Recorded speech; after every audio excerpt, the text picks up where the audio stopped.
मतलब हमने equilibrium concept पिछले क्लास में पढ़ लिया, अब हम पढ़ना चाहते हैं dynamic concept. So why it is so that when tide is defined to be not a movement, it's a pulse, it's a bulge that is there on the water surface, why it is included into the list of what, say movements that ocean water have. So today we'll be learning what is dynamic concept. Dynamic concept gives us two dimensions of tidal movements. एक को बोलते हैं amphidromic system, एक को बोलते हैं progressive waves. Once we learn that, then we get on to the real term and justify which kind of movement we experience in coastal areas. तो उसी को कहते हैं diurnal tide, semi-diurnal tide, mixed semi-diurnal tide, which gives me the possibility of tidal energy harnessing or any other commercial significance that goes with tide, whether it is desilting of the river mouth or generating navigable possibilities. We have tidal ports worldwide, वो सारी चीजें. And then our target is, I hope we'll cover it, we'll also talk about waves. एक general demarcation of waves, geomorphology में waves पढ़ चुके हैं. Sea waves is an active agent of gradation, उसको बहुत अप्रोप्रिएटली हम जियोमॉर्फोलॉजी में पढ़ते हैं. लेकिन अगर मुझसे क्वेश्चन पूछेगा ocean water movement, so I have to mention waves also. तो हम वेव्स को किस कंटेक्स्ट में मेंशन करेंगे? Will I again be talking about that surfing is generating hydraulic action and thus erosion, and backwash is transportation deposition with feature 1 as sea cliff, feature 2 as coastal arch. नहीं, यहाँ पर orientation थोड़ा सा different रहेगा. So what is that orientation? We'll try to talk about. So let us begin. We have learned that tides can be of multiple types depending on what exactly is the lunar solar individual and lunar solar mixed association is. तो tide के जो multiple types हमने पढ़े as a planetary wave, can be lunar tide, can be solar tide, can be mix tide. Magnify कर दो. Lunar tide can be equatorial tropical tide, solar tide can be equatorial tropical tide, mix tide can be syzygy spring, mix tide can be quadrature neap. And when I take up relative distances, so I can have perihelion with perigee or apogee, and ephelion with perigee and apogee. So all the variable types are done. Now I want to get on to dynamic approach of tidal mechanism. The dynamic approach के लिए सबसे पहले क्या जज करना है? It was originally proposed by Laplace. क्योंकि scholars oriented question हम encounter करते हैं एग्जामिनेशन में. So it's good that I am aware of कि किस स्कॉलर ने क्या चीज प्रपाउंड किया. ठीक है. So first leg of tide done. Now we want to learn dynamic of course to tidal and I give it to Laplace. Original propounder of dynamic concept is Laplace. Laplace का concept को eventually काफी बार modify किया गया. So will take the modifiers associated with Whewell's, progressive wave and amphidromic system of Harris, जिसको stationary wave theory भी बोलते हैं. अप्रोप्रिएट पॉइंट पर ऐड ऑन करते हैं. अब इक्विलिब्रियम कंसेप्ट क्या है? इक्विलिब्रियम क्यों बोलते हैं उसको? Equilibrium concept is based on the notion. सुनो ध्यान से, फिर अगर चाहिए होगा तो उसको लिखेंगे. Equilibrium concept was proposed originally by Newton and it was based on the notion. ये नोशन गलत था for sure, and even the propounders were aware of the fact. It was based on the notion, it was based on the generalization that every bulge that is created on the water surface keeps pace with changing position of moon. तो अगर आप moon के orbit को recall करो, that lunar orbit is around earth's equatorial orbit, of course with declination northern south. तो अगर आप moon की पोजीशन को चेंज करना व्यू करोगे तो lunar position will change longitudinally for Earth. तो इक्विलिब्रियम कंसेप्ट को इक्विलिब्रियम क्यों बोलते हैं? What is the meaning of the term equilibrium here? It was based on the notion that every bulge created on the water surface will keep pace with changing position of moon. समझ रहे हो कि अगर moon एक longitude पर अभी vertically aligned है और उसने वहां पर अट्रैक्टिव बल्ज क्रिएट करा है, तो मून जैसे ही नेक्स्ट लॉन्जिट्यूड पर शिफ्ट करेगा वो बल्ज उसके साथ शिफ्ट करता जाएगा. मतलब मून के साथ वो bulge align. This is possible if that bulge in the equatorial region is moving at the velocity of more than 1500 kilometers per hour. और वो velocity तब है पॉसिबल है जब ओशन बॉटम या जो क्रस्ट है, ओशियानिक क्रस्ट है, वो फ्रिक्शनल ड्रैग ना दे, कोई भी तरह का फ्रिक्शन ना क्रिएट करे। और वो तब पॉसिबल है जब ओशन फ्लोर का डेप्थ 20 से 22 किलोमीटर हो, मरियाना ट्रेंच का डेप्थ भी 11 किलोमीटर है। Nutshell, tide generating forces are not in equilibrium to surface of the earth. Simple terms, every generated bulge fails to keep pace with the changing position of moon. What happens to that bulge is a dynamic process. What happens to that bulge is a tide generated movement. I think this is comfortable. So I want to begin dynamic approach with the conclusion of equilibrium approach. ठीक है, लिख रहे हैं point, साथ में copy down कर लो। Equilibrium approach perceived that surface is in equilibrium to tide generating forces. What does that mean? It means that every created bulge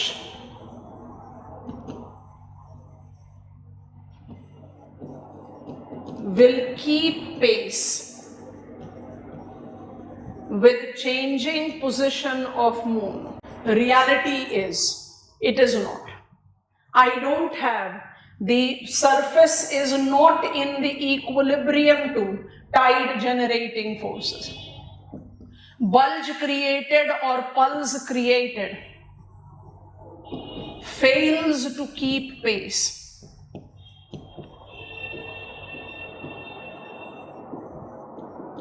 with lunar position. हम moon की बात यहां बार बार इसलिए करते हैं क्योंकि लूनर मूवमेंट ज्यादा स्विफ्ट है ना, इसलिए you can apply it to sun also with lunar position change. And now the important point, triggering planetary scale water movements, जिनको टाइड जेनरेटेड मूवमेंट्स बोलते हैं। Dynamic approach of tide is tide generated water movement. I think this is done.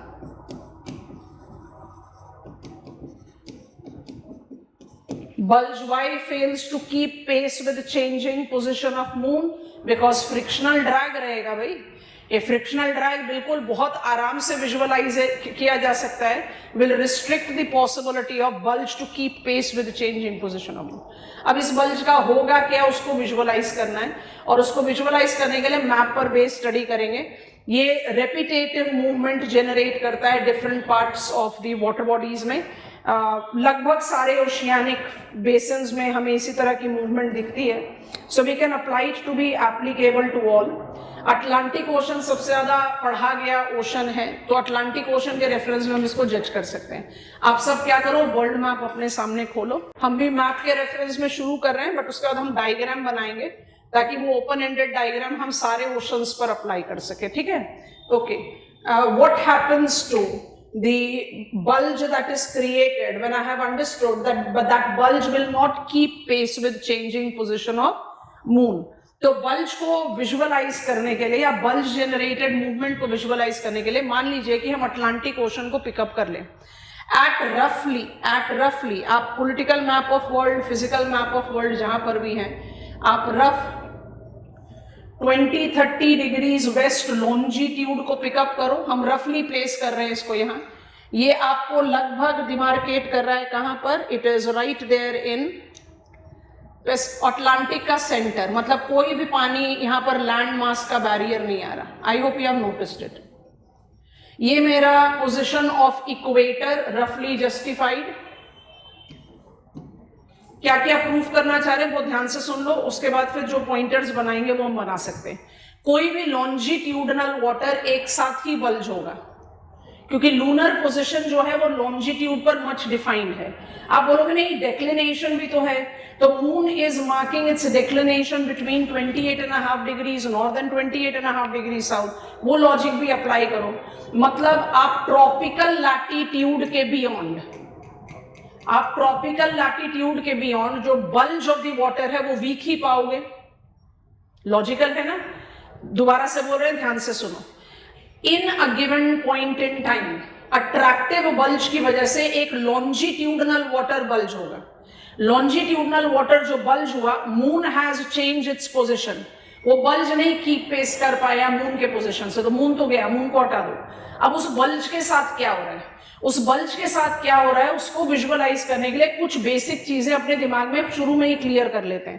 पहला, I can understand that all longitudinal water will be bulged together. इसका जो bulge create होगा वो together है, एक साथ बल्ज कर रहा है। इसके साथ आप दूसरी चीज अपने आप को क्या रिमाइंड कराओ, that bulge will be stronger in low latitude. जैसे जैसे हायर लैटिट्यूड में चले जाओगे बल्ज जो है वो वीकर होता जाएगा। क्यों? मून का डिक्लिनेशन तो 28.5 डिग्रीज नॉर्थ साउथ के बीच में ही है। बल्ज क्रिएट हो गया, moon has change its position.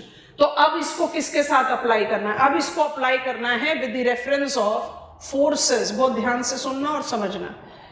It is spin of the earth. Of course bulge है, कोई डिनाइल नहीं है, तो इसलिए हम इसको लेबल कर देते हैं B, spin of the earth. Bulge create हुआ ए, बल्ज मून के साथ अलाइनमेंट नहीं रख पाया, तो moon has change its longitudinal position. Earth is spinning on its axis west to east. जो क्रिएटेड बल्ज है by default will move towards west. पानी मूव करेगा ना towards from east to west. अब ये सारा लॉन्जिट्यूडनल वाटर मूव कर रहा है। I am just creating a messed up diagram है, हम फॉर्मल डायग्राम थोड़ी देर में अप्लाई करेंगे। ये सारा पानी, अभी आप सदर्न हेमिस्फीयर में रहो, फिर हम इसको नॉर्दर्न हेमिस्फीयर में अप्लाई कर देंगे, या हम पूरे हेमिस्फीयर में एक साथ ही अप्लाई कर देंगे। ये सारा longitudinal water will move towards west because of the influence of B, spin of the earth. ये मूवमेंट ज्यादा स्ट्रॉन्ग रहेगा जहां पानी जो बल्ज है वो स्ट्रॉन्ग है, या वाटर जो है वो ज्यादा कॉन्टिनेंटल है, दोनों ही पॉइंट में। अभी हम ओपन ओशन में हैं तो वाटर ज्यादा कॉन्टिनेंटल की बात नहीं करते हैं, लैटिट्यूड की बात करते हैं। आई will be having bigger bulge in lower latitude, तो ये जो आपका वेस्टवर्ड मूवमेंट है लोअर लैटिट्यूड में थोड़ा ज्यादा स्ट्रॉन्ग दिखेगा। जैसे आप सदर्न ओशन में आते हो, सदर्न ओशन में you identify it to be the only movement. क्यों? शोरलाइन बैरियर ही नहीं है। इसको आप बोलते हो प्राइमरी वेव्स। इसलिए ना जब भी वेव्स पर क्वेश्चन आता है ना, चलो ये स्टेटमेंट अभी हम रिजर्व में रखते हैं। प्राइमरी वेव्स, हमने जितने जिगजैग येलो एरोज बनाए हैं वो सब प्राइमरी वेव्स है। प्राइमरी वेव्स का डेवलपमेंट मैकेनिज्म फिर क्या हो गया? Bulge created bye moon and spin of the earth influencing that bulge, making it propagate towards west. ये propagation सारे latitude पर है, but it will be uninterrupted in Antarctic Ocean. आप बोलोगे आर्कटिक में क्यों नहीं है? बट आर्कटिक में दो रीजन से नहीं है। Naturally Arctic ocean is suppose to be frozen, और दूसरा आर्कटिक ओशन में देयर इज स्कैटर्ड आइलैंड्स, मतलब बहुत सारे islands, they do restrict. So एक सॉर्ट ऑफ अनइंटरप्टेड मुझे सदर्न ओशन में दिखता है primary wave as uninterrupted movement is seen in southern ocean. यहां पर डायरेक्टली एक क्वेश्चन क्रॉप अप करता है, क्या primary wave triggered by tidal bulge is not contradicting circumantarctic drift, जो आपने गाइड सर्कुलेशन में पढ़ा? आप प्राइमरी वेव्स को लेकर जा रहे हो वेस्ट, सर्कमएंटार्क्टिक ड्रिफ्ट ट्रैवल कर रही थी ईस्ट, तो फिर ये दोनों एक दूसरे से टकरा कर क्या एक दूसरे को नलीफाई नहीं कर सकते? नहीं। रिमाइंडर फिर से tidal bulge will be strongest till 28.5 degree south. अब 50 डिग्रीज साउथ के साउथ में यहां पर बल्ज होगा ही कितना strong? I think this is easy. तो ये सारे जिगजैग येलो जो हैं ये आपके हैं प्राइमरी वेव्स, ठीक है।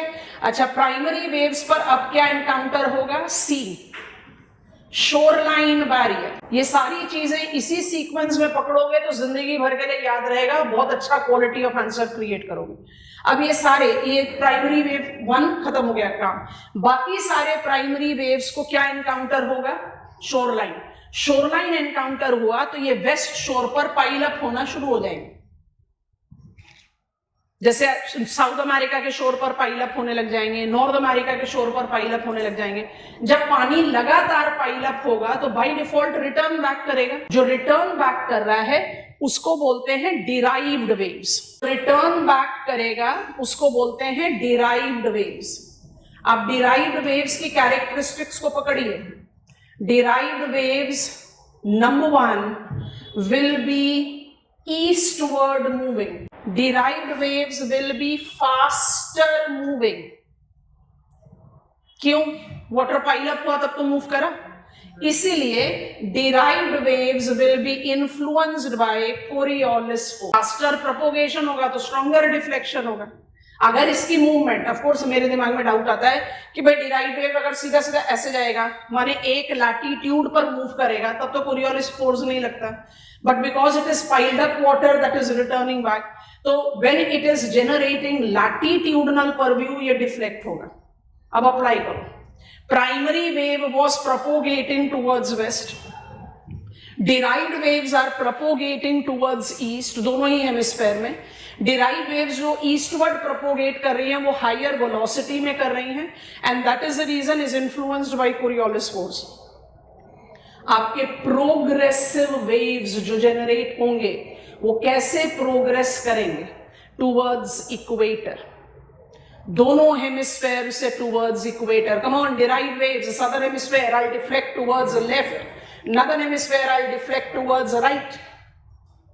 और इसलिए टाइड मून क्रॉस कर गया लॉन्जिट्यूड को, और लगभग 12 घंटे तक ये सीसॉ मूवमेंट ऑफ वाटर चलता रहता है।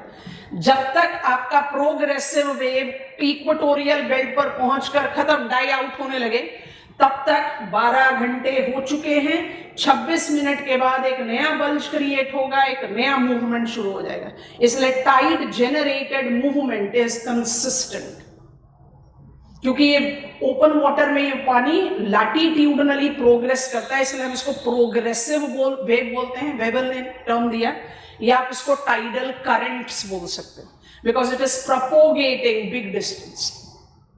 थोड़ा सा विजुअलाइजेशन हुआ, डायग्राम बना रहे, बोलते बोलते बना रहे, फटाफट से इसको लिखो और डायग्राम को कॉपी डाउन कर लो। I am on board now. Dynamic tide generated movement, tide generated movement is incorporating too. हम अभी बात कर रहे हैं प्रोग्रेसिव वेव्स की, जिसको आप टाइडल करंट्स भी बोल सकते हैं। They are typical to open waters. अब लर्न करने के लिए हम इनको सेग्रीगेट करते हैं, रियलिटी में तो ये सब आपस में एक दूसरे से मिक्स्ड हो सकते हैं विदाउट एनी डाउट। अच्छा, आप ध्यान से देखेंगे, I am pin Poynting the things and I am creating the diagram. जो हम बोलते जा रहे हैं उसको आप लिखते जाओ, तब तक हमारा डायग्राम भी रेडी हो जाएगा और आप उस डायग्राम को कॉपी कर लेना। चलिए, प्रोग्रेसिव वेव्स और tidal currents, point number 1 is derived from dynamic approach of Laplace, progressive wave concept of Weyl. Progressive wave concept of Weyl. It relates, pointers बनाएंगे, primary waves, underline कर लो, generated due to tidal bulge combined with spin of earth that progresses westward. Primary waves denote uninterrupted move in southern ocean. Next point, the shoreline barrier. The shoreline barrier piles up primary waves, generating eastward movement of derived waves. Higher velocity propagation makes derived wave experience higher in velocity, thus involving Coriolis effect as well. Derived waves thus propagate towards equator in both the hemispheres, maintaining water movement. to up to 12 hours since moon crossed the longitude. देखो भाई जरा diagram, जो pointers लिखाए हैं उस pointers को दिमाग में रख के जरा इस डायग्राम को विजुअलाइज करो. ये सारे ओशंस पर अप्लाइड होगा. इंडियन ओशन ओपन नहीं है तो सदर्न है, वहां अप्लाइड है. आपने किया क्या, हमने ग्रीन को मार्क कर दिया है primary waves. Primary waves generate होके प्रोपोगेट करेगा तो सदर्न हेमिस्फीयर में 3 आवर्स नहीं दिखा. शोरलाइन एनकाउंटर होगा, रिटर्न बैक करोगे, फिर मूव करोगे तो टाइम तो इलैप्स होता जा रहा है. तो I have written time elapsed since moon has crossed the longitude. Y derived wave propagate towards equator, arrow का एंगल भी बना दिया है. इक्वेटोरियल बेल्ट पर स्ट्रेट भी बना दिया है एरो. कोरियोलिस फोर्स 0% हो जाता है नियर इक्वेटर. समझ में आ रहा है कि नहीं? अगर प्राइमरी वेव्स पर कोरियोलिस फोर्स लगता तो टाइम इलैप्सिंग टुवर्ड्स पोल होता. व्हाट इज प्लैनेटरी वेव का हाइट? 2 मीटर. इमेजिन करो ओशन साइज में 2 मीटर पर कोरियोलिस फोर्स लगेगा कहां से? I need to have derived wave to generate higher velocity. I think you have visualized. Sequence याद रखना है. What triggers tidal currents? Bulge, spin, shoreline barrier, Coriolis force. What is the propagation nature of tidal current? It propagates towards equator. Maintaining tide generated movement to be near consistent. खत्म ही नहीं होता, खत्म होने से पहले दूसरा शुरू हो जाएगा. Copy down. जल्दी से बनाओ. Go ahead दो. अगर आप डायनामिक कंसेप्ट पर आंसर लिख रहे हो तो आपको प्रोग्रेसिव वेव और स्टेशनरी वेव दोनों लिखना पड़ेगा. पर अगर एग्जामिनर ने आपसे पूछ लिया सिर्फ प्रोग्रेसिव वेव ऑफ वेवल तो फिर आप इसी लेवल पर आंसर को कंप्लीट कर दोगे. ब्रीफ इंट्रोडक्शन देना ही पड़ेगा of what is tidal mechanism. 10 mark का क्वेश्चन है तो स्कोप कम हो जाता है, but if it is lengthier you certainly can do it. हमने इसलिए लैटिट्यूडनल लाइंस ड्रॉ नहीं किए, उससे डायग्राम फिर और ज्यादा मेसी हो जाता है. सिर्फ वैल्यूज लिख दिया. And this propagation nature will be experienced in all water bodies. मतलब ऐसा कोई स्पेसिफिकेशन नहीं है कि सिर्फ अटलांटिक में होगा. It is experienced in all water bodies. Open water is the defined prerequisite. Tidal currents. Equilibrium concept is based on the assumption that surface of the earth is in equilibrium to tide generating forces. That simply means that every tidal bulge created will keep pace with the changing position of moon. Practicality में ऐसा नहीं होता है. What happens to the bulge created? It will trigger progressive waves in open water and amphidromic systems in enclosed water. अब इसको समझने से पहले ऐसा इमेजिन करो कि आप हॉट एयर बलून में बैठे हुए हैं और आप नोटिस कर रहे हैं, आप you are in somewhere open ocean. Tidal bulge generate हुआ. आपको पता है कि टाइडल बल्ज जो है वो 2 मीटर से ज्यादा नहीं है प्लैनेटरी वेव पर. तो ओपन वाटर में अगर आप उसको व्यू कर रहे हो from a certain aerial platform, आप शायद उसको नोटिस भी नहीं कर पाओगे. अब आ जाओ कोस्टल एरिया में. आप कोस्टल एरिया में खड़े हो तो जब हाई टाइडल वाटर होगा तो वो बाय डिफॉल्ट राइज करके कोस्ट को इनंडेट करेगा. कहने का मतलब ये है कि जो टाइडल बल्ज है उसकी इफेक्टिविटी ज्यादा स्ट्रॉन्ग होती है near shore line. Open water में वो इतना इफेक्टिव नहीं होता है. ये इफेक्टिविटी का डिफरेंस है जो आपको जज करना है. तो हमने ocean water movement generated by tide part 1 पढ़ लिया. इसको आप एसोसिएट, अगर पार्ट 1 लेकर चलना है तो ये वेवल है, और 1 and 2 दोनों को कंबाइन कर दोगे तो लाप्लास है. तो लाप्लास हमने शुरू में ही लिख लिया. अब हम एसोसिएट कर रहे हैं tide generated movement which is more related to enclosed waters. मतलब वो लेक हो सकता है, वो मार्जिनल वाटर बॉडी हो सकता है जिसमें शोर लाइन थोड़ा सा क्लोज बाय है. ठीक है, उसमें क्या होगा नोटिस करते हैं. So I am taking step number 2. We will develop amphidromic systems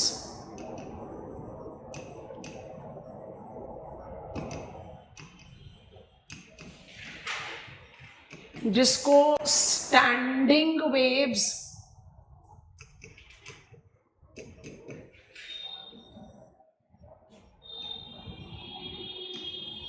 या ऑसिलरेटरी सिस्टम भी बोलते हैं, that is typical to much enclosed water. अब एनक्लोज्ड वाटर का मतलब है वो वाटर जो कहीं ना कहीं लैंड से ज्यादा नियर बाई एसोसिएटेड है। यहां पर जो स्कॉलर है उनका नाम है R.A. Harris. Harris was the scholar who has given us stationary wave concept. Laplace ने दोनों दिया। हैरिस के कंसेप्ट को आप amphidromic system, standing wave concept, stationary wave concept या ऑसिलरेटरी सिस्टम बोल सकते हो। ये दोनों तरीके का हो सकता है, यूनिनोडल एंड बाइनोडल। यूनिनोडल बाइनोडल थोड़ी देर में समझाते हैं, पहले सिस्टम को समझ लेते हैं। वर्ल्ड में कम से कम 140 एम्फीड्रोमिक पॉइंट्स रिकॉग्नाइज्ड हैं। तो बहुत सारे एम्फीड्रोमिक पॉइंट्स होते हैं, तो हम उसको कैसे जस्टिफाई करें? हम जस्टिफाई करें कुछ थोड़ा एनक्लोज्ड वाटर्स में क्या होता है, टाइडल इफेक्टिविटी, जो बल्ज की इफेक्टिविटी होती है वो स्ट्रांग होती है। तो अगर हम दोनों तरीके से समझने की कोशिश करें, बल्ज यहां भी बना, मून पार्शियल नहीं है मार्जिनल वाटर्स में, मार्जिनल वाटर्स लैंड के ज्यादा क्लोज है, तो जो बल्ज है वो थोड़ा ज्यादा इफेक्टिव होता है। Moon has cross the longitude, bulge pace नहीं कर पाएगा मून के चेंजिंग पोजीशन के साथ, तो स्पिन ऑफ द अर्थ में ये भी ट्रिगर करेगा मूवमेंट। ये मूवमेंट भी प्राइमरी वेव होनी चाहिए, it is moving towards waste, पर एक्चुअली क्योंकि शोरलाइन की नियरनेस है और इसी वेव पर कोरियोलिस इफेक्ट लगाना है। बल्ज स्ट्रॉन्ग है, क्यों स्ट्रॉन्ग है? शोरलाइन के पास में है, इसलिए हम एम्फीड्रोमिक सिस्टम में प्राइमरी वेव इस्तेमाल ही नहीं करते, कंफ्यूजन ही हटा देते हैं, हम उसको डिराइव्ड वेव भी बोलते हैं। क्यों बोल रहे हैं derived wave? Why the bulge will be stronger in marginal water? Because of nearness of the shoreline. तो shoreline तो फर्स्ट फैक्टर हो गया ना यहाँ। डिराइव्ड वेव में आपने shoreline को दिया था आफ्टर स्पिन ऑफ द अर्थ, तो shoreline के नियरनेस से जो बल्ज है वो कंपैरेटिवली मोर इफेक्टिव है। स्पिन ऑफ द अर्थ में जब वो इफेक्टिव बल्ज फिर दोबारा वेस्ट की तरफ मूव करना शुरू करेगा, नदर्न हेमिस्फीयर में अप्लाई करो, इस फिगर को देखो, फिर हम अपना डायग्राम बनाएंगे। हम डायग्राम बनाएंगे in compatibility to progressive wave, but आपको देखना है इस फिगर को, बहुत ध्यान से देखना और समझना। रोटेटरी मूवमेंट, अब इसको कैसे इमेजिन करें? मान लो कि आप नॉर्थ सी में हो, बल्ज क्रिएट हुआ, ठीक है, bulge create, North Sea between British islands and mainland, bulge create हुआ, बल्ज ज्यादा इफेक्टिव है, तो इफेक्टिव बल्ज के लिए आपको सबसे पहले क्या करना है? Tidal bulge, nearness to the shoreline, so more effective bulge. Effective bulge spin of the earth में अपने वेस्ट में जाना शुरू करेगा। विजुअलाइज कीजिए, I am suppose to go west, but in northern hemisphere I will deflect to my right. चले गए हम अपने राइट में, आप राइट में चले गए, इसका मतलब नदर्न पार्ट में पानी का लेवल बढ़ेगा, नॉर्थ सी के नदर्न पार्ट में पानी का लेवल बढ़ेगा। यस और no? Water was suppose to go west, it got deflected to right, तो नॉर्थ में पानी बढ़ेगा, वाटर ग्रेडियंट अब नॉर्थ से साउथ की तरफ हो गया, तो ऑटोमेटिकली अब पानी किधर की तरफ जाना शुरू करेगा? साउथ की तरफ, और फिर डिफ्लेक्ट हो जाएगा अपने राइट में। इसका मतलब अब पानी किधर हाइट अटेन करेगा? ब्रिटिश आइलैंड्स की तरफ। वहां पानी का लेवल हाई हुआ, अब वो वापस जाना चाहेगा टुवर्ड्स ईस्ट, जाना चाहेगा ईस्ट, बट अपने राइट में रिफ्लेक्ट हो जाएगा, तो it will go more to the southern part of North Sea. Visualise हो रहा है, एक डिप्रेस्ड पॉइंट के चारों तरफ सीक्वेंशियल लेवल में वाटर राइज फॉल करता रहेगा।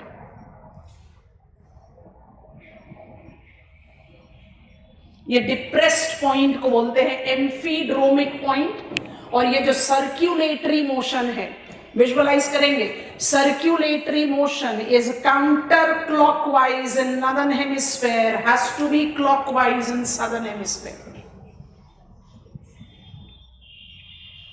इसको बोलते हैं स्टेशनरी वेव और स्टैंडिंग वेव और ऑसिलरेटरी सिस्टम या एम्फीड्रोमिक सिस्टम। रियलिटी में एम्फीड्रोमिक सिस्टम का rise and fall water progressive wave के साथ कंबाइन आउट कर सकता है। दो एम्फीड्रोमिक सिस्टम नेबरिंग वाटर में बनकर मल्टी नोडल एम्फीड्रोमिक सिस्टम बना सकते हैं, तो वो तो अलग कॉम्प्लेक्सिटी है। But what is amphidromic system? Amphidromic system is rotating water around a depressed point as created bulge is more effective due to nearness to the shoreline. ये भी वाटर मूवमेंट मेंटेन रखेगा 12 घंटे तक। इसकी इफेक्ट में जो tidal bulge है या जो टाइडल रेंज है वो थोड़ी ज्यादा हो सकती है क्योंकि एनक्लोज्ड वाटर है। इसलिए with amphidromic systems we more associate tidal energy harnessing. आप ऐसे सोच कर देखो, ministry of new and renewable energy tidal energy harnessing का पोटेंशियल्स कहाँ देखती है ज्यादा? वेस्ट बंगाल से ज्यादा गुजरात में। टाइडल पोर्ट कमर्शियली बहुत साउंड तो मेरे पास कोलकाता हल्दिया भी है, if I have got Kandla, क्योंकि गल्फ ऑफ कच्छ और गल्फ ऑफ खंबात में एनक्लोज्ड वाटर बिगर टाइडल रेंज देगा। या बे ऑफ फंडी, ओपन करो मैप, कनाडा, नॉर्थ अमेरिका, ये लोकेशन है बे ऑफ फंडी का। लीड दे रहे हैं, जल्दी से देख लो और मार्क कर लो। जो हमने आपको स्कूल एटलस एडवाइस की है उसमें नहीं दिया हुआ है, अगर दिया हुआ है तो जस्ट नोटिस इट, नहीं दिया हुआ है तो मार्क कर लो। ये रहा। This peninsula of Canada is called Nova Scotia located, और नोवा स्कोटिया पेनिनसुला के साथ ये जो वाटर बॉडी है, this water body, this is Bay of Fundy. यहां पर टाइडल रेंज जो है 15 से 30 मीटर का होता है। प्लैनेटरी वेव की तो हाइट खाली 2 मीटर ही थी।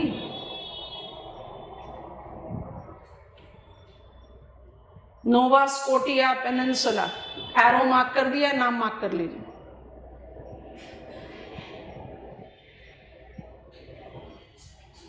ठीक है, और दूसरे आइटम के लिए आप मैप ऑफ यूरोप में चले जाओ। ये आपका बे ऑफ बिस्के है,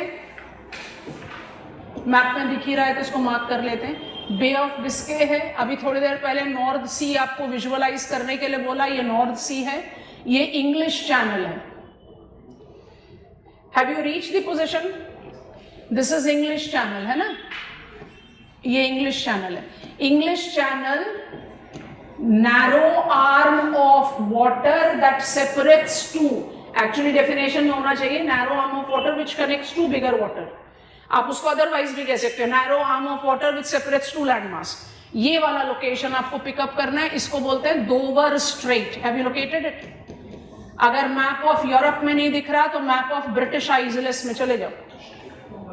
दोवर स्ट्रेट, दोवर स्ट्रेट में France, again tidal energy commercial harnessing के लिए जाना जाता है। यहाँ पर टाइडल रेंज 12 से 15 मीटर, मतलब बे ऑफ फंडी से हायर नहीं बट फिर भी significantly higher. These are two very strong locations of tidal energy harnessing.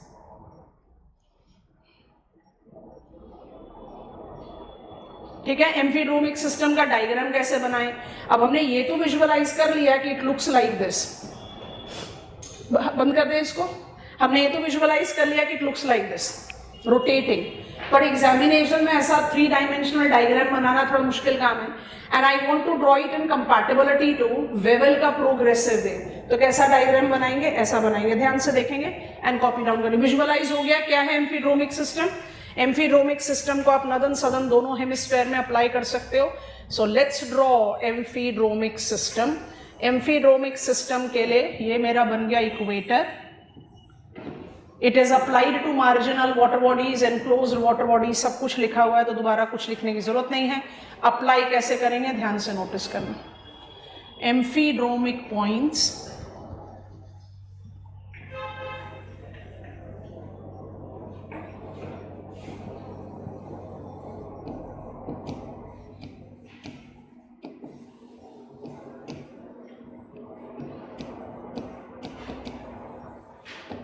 और एम्फीड्रोमिक पॉइंट्स के चारों ओर रोटेट करता हुआ आपका water.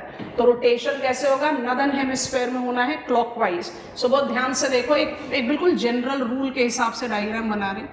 3 hours 6 hours, 9 hours, 12 hours.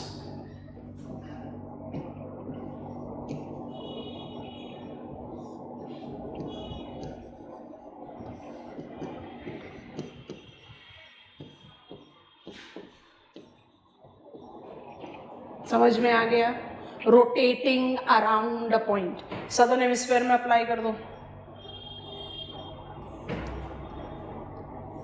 3 hours, 6 hours, 9 hours, 12 hours. समझ में आ गया?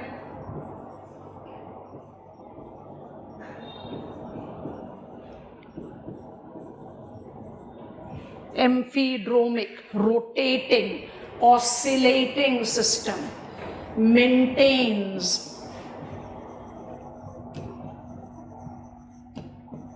water movement up to 12 hours since moon has crossed the longitude.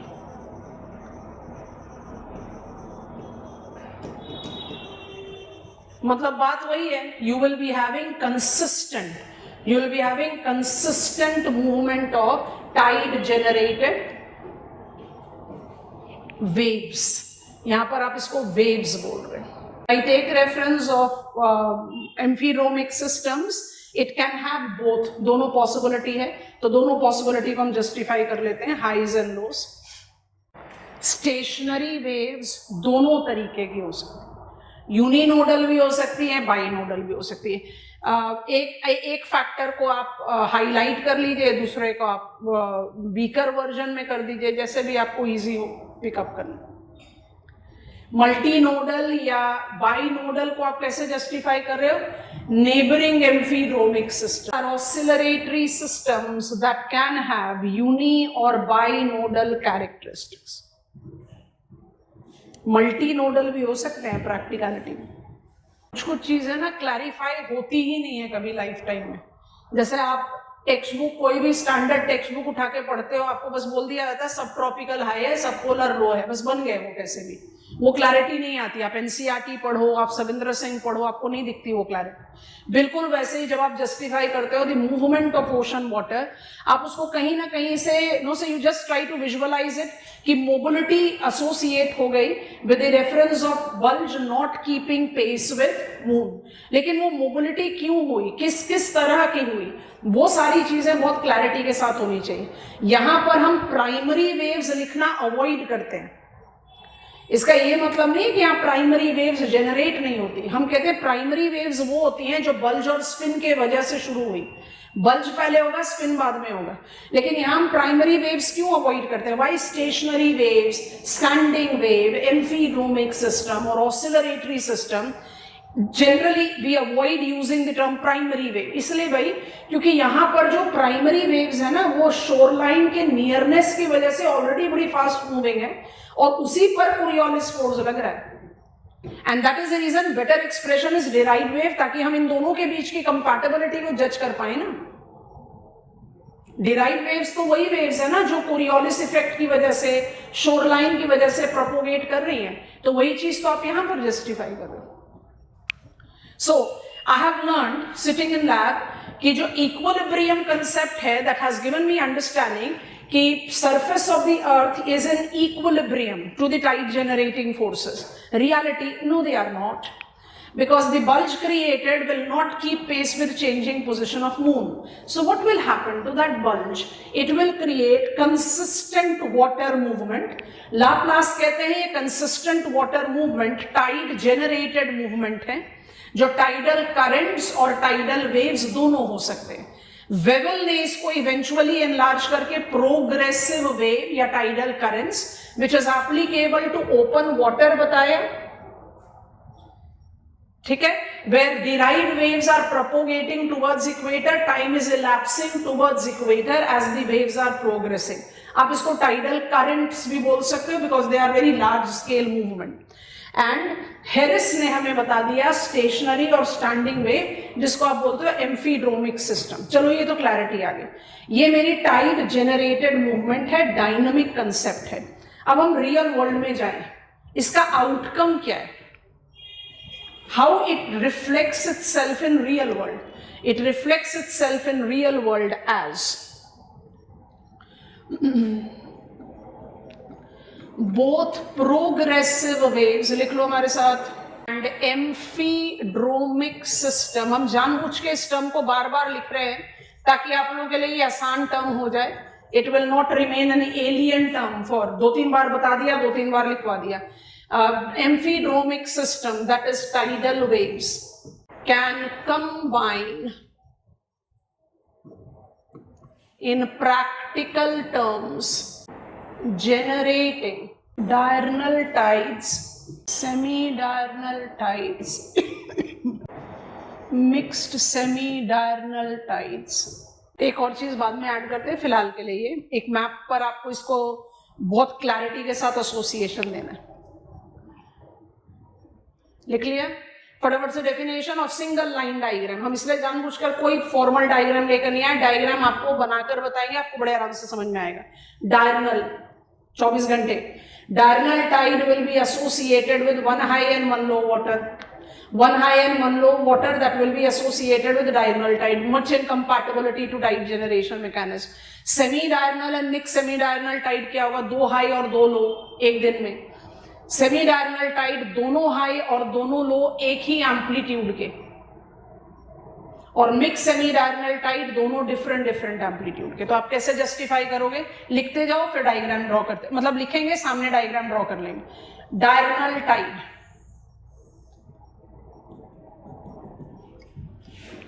it is defined to be that involves one high and one low water every lunar day. कैसे बनाओगे इसको, every lunar day. तो आप 6, 12, 18, 24 समझ में आ रहा है, 12 घंटे 26 मिनट लूनर डे की बात हो रही है. तो यहां पर आप कैसे बनाओगे, ये हमारा जो ग्रीन डॉटेड लाइन हर फिगर में है वो मीन सी लेवल है. अब आपको क्या जज करना है, जो डेफिनेशन लिखा उसके हिसाब से, at 12 hours and 26 minutes diurnal tide. इसको कंबाइन कर दोगे तो 1 लो और 1 हाई हो गया. ठीक है, साथ में डायग्राम ड्रॉ करो या फिर इवेंचुअली आप अलग अलग बनाओ, आपकी मर्जी है. अच्छा, आप लिखे semi diurnal tide. It relates to 2 high and 2 low waters every lunar day of approximate equal size. हो गया, फाइनल लिखो mixed semi-diurnal tide. It also relates to 2 highs and 2 lows but of different heights. एक frame में तीनों diagram को copy करो क्योंकि add कुछ और करना है इसके साथ. एवरी लूनर डे माने आपका एम्फीड्रोमिक सिस्टम प्रोग्रेसिव वेव टाइड्स का मूवमेंट कंसिस्टेंटली मेंटेन करता है.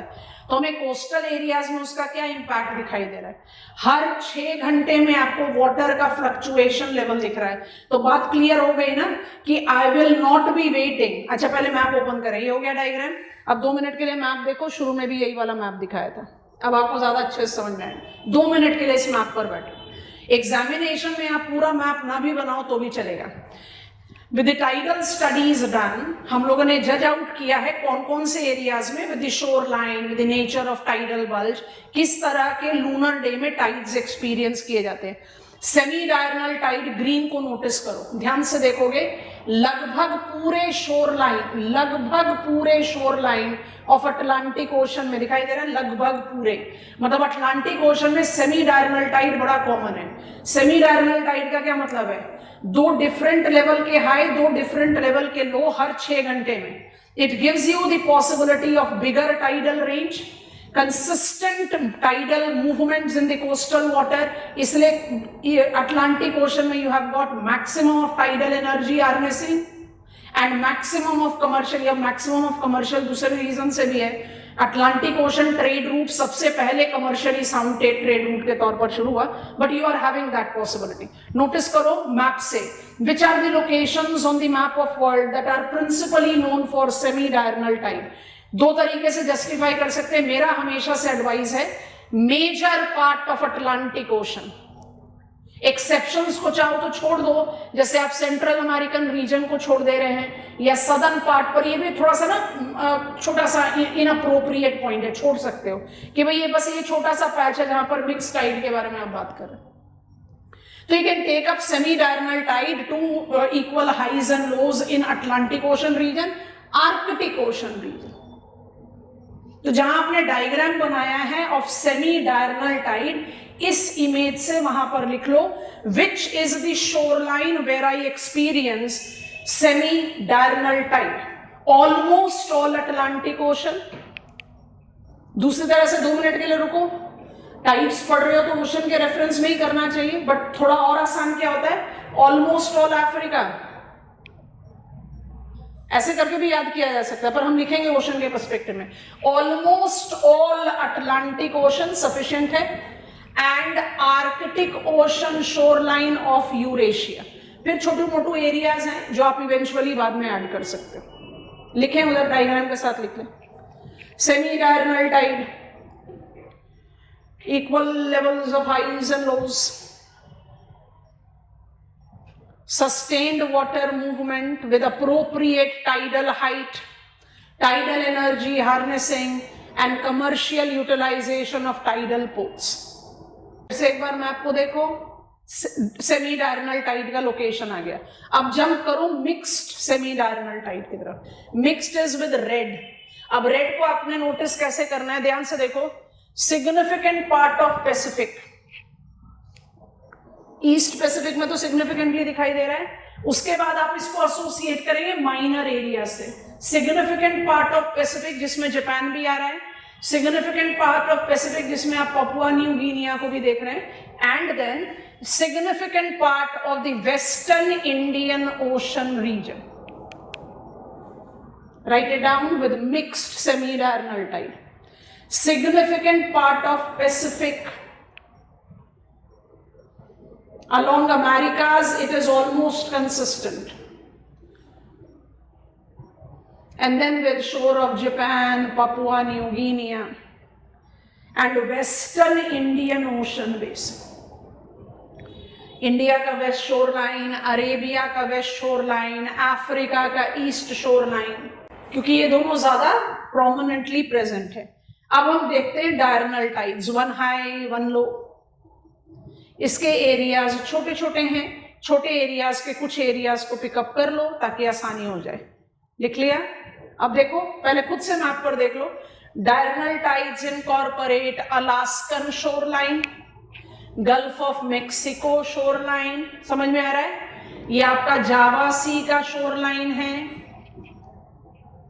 Small areas, Alaska, gulf of Mexico, Java sea, sampling के लिए 3 बहुत हैं। सेमी डायरनल अटलांटिक स्पेसिफिक है, mix semi diurnal Pacific specific है, and Indian ocean also. Indian ocean में दोनों ही है एक्चुअली। ईस्ट में जाओगे तो ज्यादा आपको दिखाई दे रहा है सेमी डायरनल, वेस्ट में जाओगे तो mix semi diurnal. I think this is done. एक और चीज ऐड करनी है, उसके बिना बात नहीं बनेगी। टाइड प्रोग्रेसिव वेव हो या एम्फीड्रोमिक सिस्टम हो, it in real terms tends to develop consistent water fluctuations that I see in the coastal area, और इसी वजह से हम टाइड के साथ एसोसिएट करते हैं desilting of the mouth of the river, maintenance of littoral habitat, facilitating tidal energy harnessing, navigation को फैसिलिटेट करना।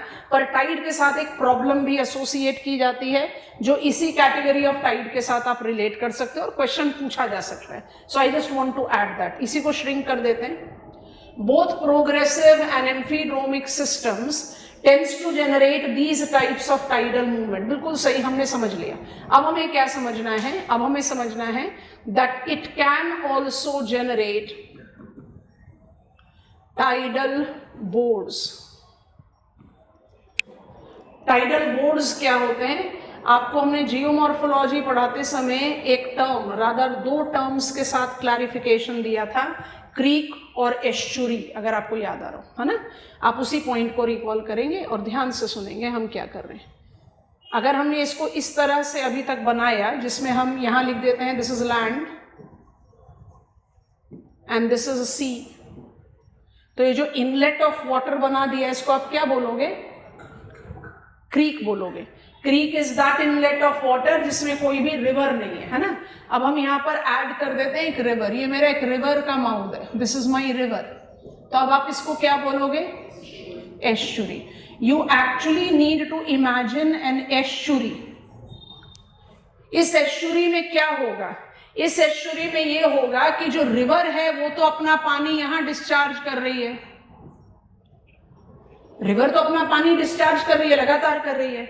अब आप इसमें ऐड ऑन कर दो हाई टाइडल वाटर, कोई सा भी high tidal water, progressive wave से आ रहा है, सेमी डायरेनल टाइड है, मिक्स सेमी डायरेनल टाइड है, कोई भी है। हाई टाइडल वाटर मूवमेंट का प्रोपोगेशन क्या करेगा? It will create the water influxing inland. ये क्या जनरेट कर देता है? ये जनरेट करता है tidal bore, that is water wall creation, जो 4 मीटर तक ऊंचा हो सकता है। अगर 4 मीटर तक ऊंचा जो टाइडल बोर है वो क्विंतांग रिवर में नोटिस किया गया है, इट्स इन चाइना।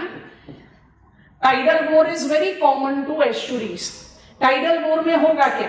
अगर टाइडल बोर लो हाइटेड है तो वो जो सारा कमर्शियल सिग्निफिकेंस ऑफ टाइड के साथ रिलेट करते हो, वाटर लेवल को राइज करेगा, मर्चेंट वेसल के टू एंड फ्रो को फैसिलिटेट करेगा, रिवर माउथ को डीसिल्ट कर देगा, सब कुछ है। लेकिन अगर टाइडल बोर बहुत हाई हाइटेड बन जाए, जैसे 4 मीटर बन गया, तो क्या करेगा? जब वाटर कोलैप्स करेगा, it will flood up the entire coastal area and that will be the hazard created by tide. तो tidal bores are, to visualize, is defined to be the water wall created along estuary. When the water discharged from river and high tidal water tends to add to each other to create out that bore. अगर tidal bore की height कम है तो वो सारे favorable things about tide करेगा, height ज्यादा हो जाएगी तो it can be destructive. Copy down this, we are done with tides. आपसे टाइड जेनरेटेड मूवमेंट पूछे या कमर्शियल सिग्निफिकेंस ऑफ टाइड पूछे तो अपने आंसर को प्रोग्रेसिव और स्टेशनरी वेव पर मत रोकना, ऐड करना what it actually gives you. It gives you diurnal, semi diurnal, mix semi diurnal tides with possibility of tidal bore. अगर ये भी क्वेश्चन आए what is the significance of tide, तो भाई टाइड के लिए हम बचपन से पढ़ते आ रहे हैं, डीसिल्ट करता है, हैबिटेट मेंटेन करता है, नेविगेबिलिटी एनहांस करता है, टाइडल एनर्जी है, all the things, tidal ports, commercial significance. अगर हम उसको एसोसिएट करें हमारे कंट्री के सागरमाला पोर्ट लेड इंडस्ट्रियलाइजेशन, तो जहां पर टाइडल रेंज है और आप पोर्ट डेवलप कर रहे हो, it will facilitate the coastal community का डेवलपमेंट। तो आप वो सब कैस्केडिंग रेफरेंस में लिखो, लेकिन उन सबको लिखने से पहले लिखना तो यही पड़ेगा ना कि टाइडल डेवलपमेंट जो है वो किस तरीके के।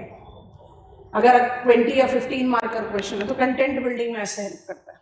If you are been asked to write about what is the tide generating mechanism, equilibrium, full stop. What is tide generated movement, equilibrium नहीं जाना डिटेल्स में। Bulge created by lunar solar attraction, do not keep pace with the changing position of moon, and triggers planetary effective movement, progressive wave, standing wave, और यहाँ आ जाओ। So you have to decide what you will write depending on what is the question. हमारा जो bold heading था उसका नाम था ocean water movement. Ocean water movement की कैटेगरीज बनाई। पहला बनाया करंट को डिवाइड करा 2 में। पहला बनाया गायर सर्कुलेशन, दूसरा बनाया थर्मोहलाइन। फिर कैटेगरी पिकअप किया टाइड को भी रिलेट कर दिया टाइडल करंट्स और टाइडल वेव्स से। और अब हम क्विकली ऐड ऑन कर रहे हैं वेव्स। अब वेव्स में ये क्वेश्चन पूछा गया एग्जामिनेशन में, and we felt that we were trapped because हम नॉर्मली वेव्स को यही कह के छोड़ देते हैं कि चलो भाई वेव्स को पढ़ लिया जियोमॉर्फोलॉजी में, तो अब दोबारा क्यों पढ़ना है। बस एक पॉइंटर रिमाइंड करना है। आप सब कुछ जानते हो, मुझे नहीं लगता कि you need to take up any copying of the things, but हम एक क्विक रिमाइंडर दे रहे हैं, कुछ सेट ऑफ टर्म्स भी बताएंगे, ठीक है। वेव्स की कैरेक्टरिस्टिक्स हमने आपको इंट्रोड्यूस कर दी थी जियोमॉर्फोलॉजी में सुनामी शुरू कराते समय। और ये बहुत बेसिक एनसीईआरटी बेस्ड डायग्राम है। जब आप विंड ड्रैग वेव की बात करते हो, जिसको हम कहते हैं ना ordinary waves, just to distinguish it from others, तो आपने क्या किया, आपने ड्रैग से वेव क्रेस्ट जनरेट किया, ग्रेविटी उसको पुल बैक करती है, वाटर उसको खींच रहा है, ग्रेविटी उसको पुल बैक कर रही है। तो इस वजह से क्या होता है, you create the oscillation circulatory orbit. यहीं पर आप डिमार्केट करते हो वेव क्रेस्ट, वेव ट्रफ।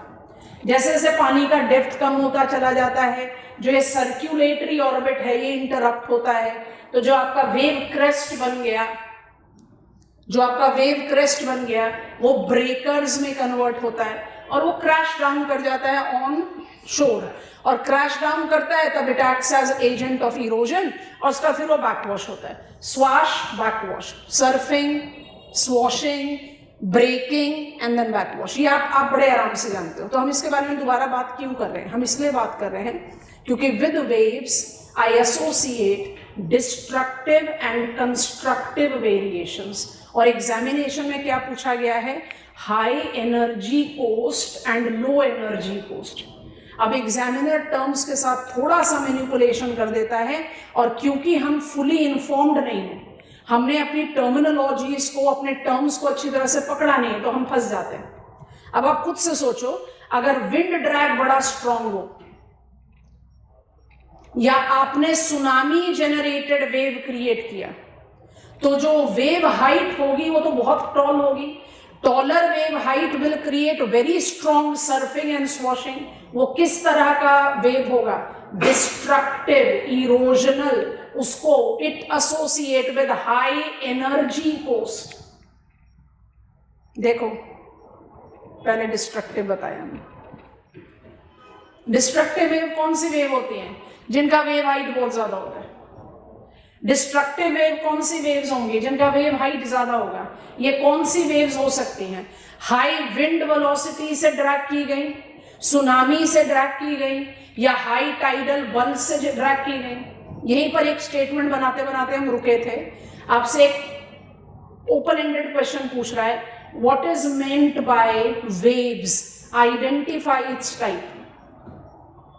एक एवरेज थिंकिंग बच्चा क्या करेगा, wind driven agent of gradation, क्योंकि पढ़ते समय हम कह रहे हैं भाई हम अभी ओशियानोग्राफर है, हम अभी जियोमॉर्फोलॉजिस्ट नहीं है, बट क्वेश्चन पेपर में तो आप ये इंटरप्रेट करोगे ना, वेव मतलब क्या, ऑर्डिनरी वेव की बात होती है, तो आप कहीं ना कहीं डेविएट हो जाते हो टुवर्ड्स एजेंट ऑफ ग्रेडेशन। गलत नहीं है, लेकिन इनकम्प्लीट है। वेव विंड ड्रिवन भी होता है, वेव सुनामी ड्रिवन भी होता है, वेव टाइडल भी होता है। आपको बात समझ में आ रही है। वैसे ही करंट सिस्टम, गायर सर्कुलेशन भी है जो प्लैनेटरी विंड इफेक्टेड है, और करंट सिस्टम टाइड जनरेटेड भी तो है, प्रोग्रेसिव, उसका टाइडल करंट भी तो बोलते हो। ये एग्जामिनर को शो करता है आपका कॉम्प्रीहेंशन। तो हम वेव्स के बारे में कुछ आपको नहीं लिखने के लिए बोल रहे हैं, हम आपको सिर्फ ये बोल रहे हैं कि आपने अगर ओशन वाटर मूवमेंट, या जो इस साल क्वेश्चन पूछा गया था, what is the fundamental distinction between tides, currents and waves पूछे, तो fundamental difference is the genesis mechanism and role played by them. Gyre circulation में मैकेनिज्म को जस्टिफाई करो, रोल बताओ, planetary climate system, advection, come on from where we moved on. Planetary heat budget में latitudinal heat budget का क्या importance है, और latitudinal heat budget में एडवेक्शन का रोल में गायर सर्कुलेशन है, फुल स्टॉप करके हटाओ। दूसरा मूवमेंट आया टाइड्स, टाइड्स में फंडामेंटल डिफरेंस क्या है, पॉजिटिव मैकेनिज्म को पिकअप करो, और उसके बाद जो उसकी मूवमेंट है उसका इफेक्ट को जस्टिफाई करो। It's more with habitat, it's more with navigation, हटा दो। और वेव्स के साथ क्या करोगे, वेव्स के साथ आप डिस्ट्रक्टिव एंड कंस्ट्रक्टिव वेव्स को डिस्टिंग्विश कर दो, largely developed by wind drag. हम वेव्स को अगर कहीं कोई स्पेसिफिकेशन नहीं दे तो हम वेव्स को कैसे बोलते हैं, they are wind generated. Wind generated waves will be destructive when it develop stronger surfing और stronger breaker।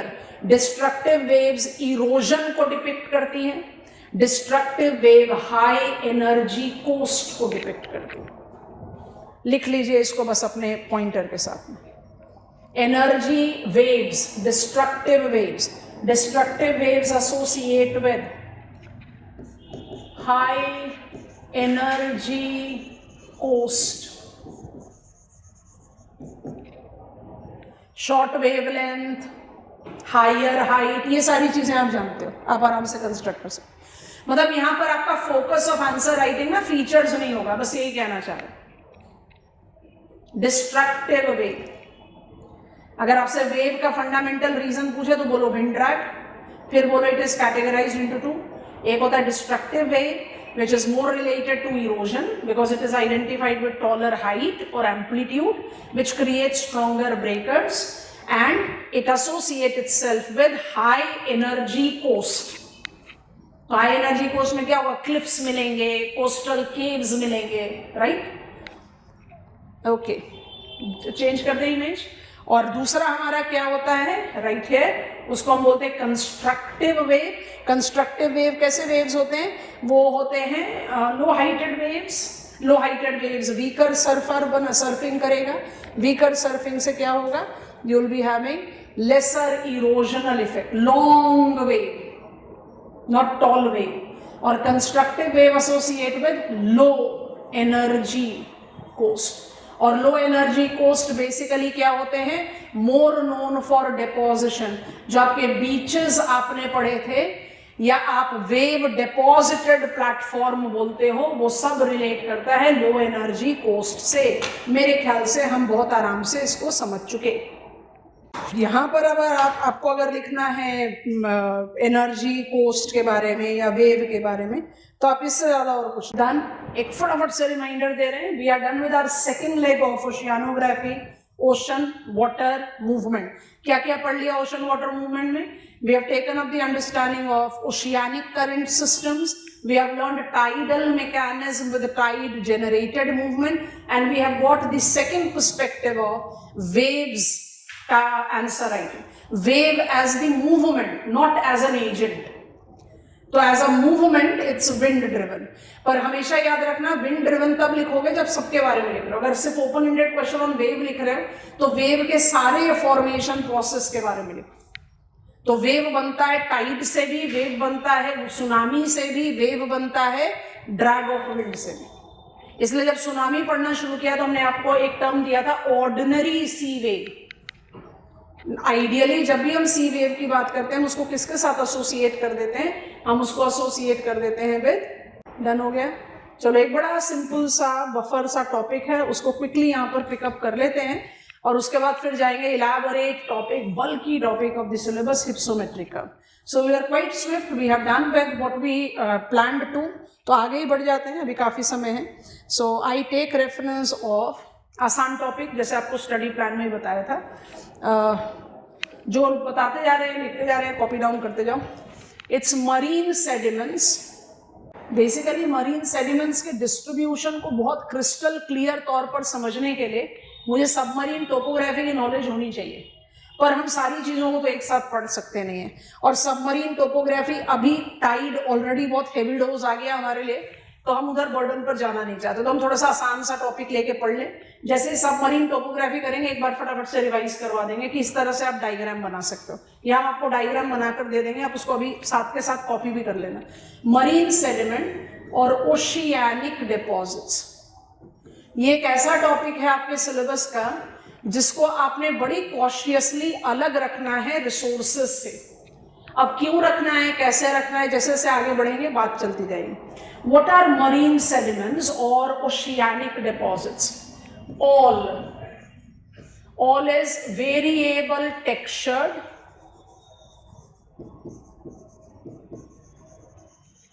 variable sourced, variable compositional, all हो गया। unconsolidated,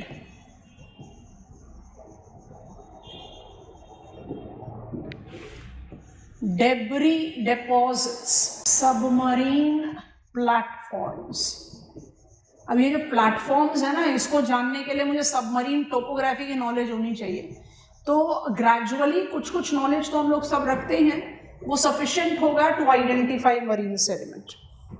मतलब अगर आप मीन सी लेवल से नीचे जाओ, तो आप चाहे कॉन्टिनेंटल शेल्फ पर हो, चाहे आप डीप सी प्लेन में हो जिसको आप ओशियानिक क्रस्ट बोलते हो, बस इन्हीं दोनों को पकड़ो अभी, या आप सबमरीन रिजेस को पकड़ते हो, ये सारे हमारे नॉलेज में ऑलरेडी हैं, बस हमने उनको फॉर्मली हिप्सोमेट्रिक कर्व में नहीं डाला है। तो इन सारे प्लेटफॉर्म्स में एकदम unconsolidated, variable texture, variable source, variable composition debris deposit है। ये डेब्री डिपॉजिट बहुत इंपॉर्टेंट है, क्योंकि यही डेब्री डिपॉजिट, इमेजिन करो कॉन्टिनेंटल शेल्फ का नेरेटिक जोन है, इंपॉर्टेंट मार्जिन हैबिटेट है। कॉन्टिनेंटल शेल्फ की जो डेप्थ है वो 200 मीटर होती है, ठीक है। 200 मीटर तक टेक्निकली आप फोटिक जोन, एपीपेलाजिक को डिमार्केट करते हो, जिसको आप मैक्सिमम 500 मीटर तक ले जा सकते हो। अगर इस कॉन्टिनेंटल शेल्फ पे layer by layer, layer by layer, layer by layer marine sediment deposit होता गया, तो क्या ये नेरेटिक जोन को शैलो करके उसके हैबिटेट को चेंज नहीं कर देगा? सेडिमेंट्स जो है वो वेरिएबल टेक्सचर्ड है, वेरिएबल कॉम्पोजिशनल है, तो क्या ये marine sediments in due course of time salinity level को मॉडिफाई नहीं करेगा, डेंसिटी ऑफ वाटर को मॉडिफाई नहीं करेगा? मतलब marine sediments apart from being, इसकी इंपॉर्टेंस क्या है, मुझे इसको क्यों पढ़ना चाहिए? Why I should take into reference marine sediments? क्योंकि सबसे पहला पॉइंट है कि ये हैबिटेट मैनिपुलेट करता है, हैबिटेट डेवलपमेंट प्लस मैनिपुलेशन। दूसरा फैक्टर इसी का एक्सटेंशन है कि हैबिटेट के साथ ही आप उसको एक्सटेंड आउट करो। It correlates to salinity level variation. अगर सैलिनिटी वेरिएशन को जस्टिफाई करेगा तो ऑटोमेटिकली वाटर डेंसिटी को जस्टिफाई करेगा, which by default will not just influence habitat, it will influence, अगर डेंसिटी डिफरेंस नहीं होता तो एकमैन्स ट्रांसपोर्ट नहीं होता, एकमैन्स ट्रांसपोर्ट नहीं होता तो गाइगर सर्कुलेशन नहीं होता, तो कहीं ये उसको भी इन्फ्लुएंस कर सकता है बहुत लॉन्ग टर्म में, पर उतना एक्सटेंसिव नहीं ले रहे। And it also can be associated with potential marine resources. जब हमने बात की थी फ्रंटियर एथिक्स की, तो हमने आपको बताया था resources are not, they become. Every natural thing becomes a resource when we humans start utilizing it. जब तक मरीन सेडिमेंट का इस्तेमाल नहीं है वो सेडिमेंट है, जिस समय आप उसका इस्तेमाल करने लग जाओगे मरीन रिसोर्स हो जाएगा। Some of the marine sediments have been commercially marked their utilization as resource. But it goes like all marine sediments are not resources. All resources are not marine sediment. क्योंकि आप marine resources हमें पढ़ना है, oceanic resources. Oceanic resource पढ़ोगे तो क्या उसमें fishes नहीं पढ़ोगे? तो fishes deposit थोड़ी है। तो they are different categories, but they have the possibilities. तो हम मरीन रिसोर्सेज को पढ़े कैसे? वो वेरिएबल टेक्सचर्ड हैं, वो वेरिएबल कॉम्पोजिशनल हैं, वो वेरिएबल सोर्स से हैं। सो जो प्रिंसिपल क्लासिफिकेशन है जो हमें दिया था मरे एंड रेनार्ड ने, वो सोर्स बेस्ड दिया था। अगर आपने ये सारी चीज़ें लिख ली हैं तो हम स्लाइड चेंज करेंगे। Marine sediments are defined to be, बहुत इजी गोइंग टॉपिक है, ज़्यादा बल्कि नहीं है, कुछ टर्म्स हैं जो आपको पिकअप करने हैं बस। So unconsolidated debris deposit, and what is the reason of its development? ये पॉइंट भी इसी स्लाइड में ऐड कर लो। Development of sediments is related to the fact that it lies below base level of erosion. जो चीज़ यहाँ deposit हो गई वो यहाँ से कहीं नहीं जाने वाली। कॉन्टिनेंटल शेल्फ से वो डीप सी प्लेन में चली जाएगी, पर वो रहेगी submarine platform. That is the region, imagine geological history, इतने लंबे समय से जो भी dead remains of marine organism भी ले लो, ये सब के सब अल्टीमेटली वहीं पर डिपॉजिट होते जा रहे हैं। That is the reason it has created the bulk. अब इसकी कैटेगरीज लेकर आगे बढ़ते हैं। How many types of marine sediments are there? We classify it on the basis of source. ये तो पता है कि वो ओशन प्लेटफॉर्म्स पर है, पर वो आए कहाँ से है, from where they are source. This classification is credited to Murray and Renard. ये क्लासिफिकेशन हम जिसको कहते हैं ना अनक्राउंड किंग, जब कोई भी स्पेसिफिकेशन ना मिले पढ़ने के लिए भी सबसे आसान तरीका ये है. अभी थोड़ी देर में प्रूफ कर देंगे क्यों. Okay, how many source based categories of marine sediments are there? 4 हैं. एक को बोलते हैं टेराजेनस. वाटर टाइट कंपार्टमेंट बनाना सबका बड़ा मुश्किल है. दूसरे को बोलते हैं, पहले बायोजेनस लेंगे ताकि सीक्वेंस रहे. बायोजेनस,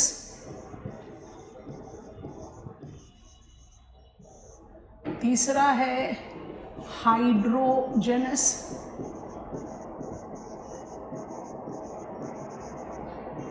और चौथा है कॉस्मोजेनस. ठीक है, पहले लेवल पर तो इनको कंपैरिजन में ही पढ़ लेते हैं. नाम अपने आप ही बोल रहे हैं कि ये क्या है. Terrigenous is sourced from neighbouring land. I'll write land only. Terra. Biogenous is sourced from organism.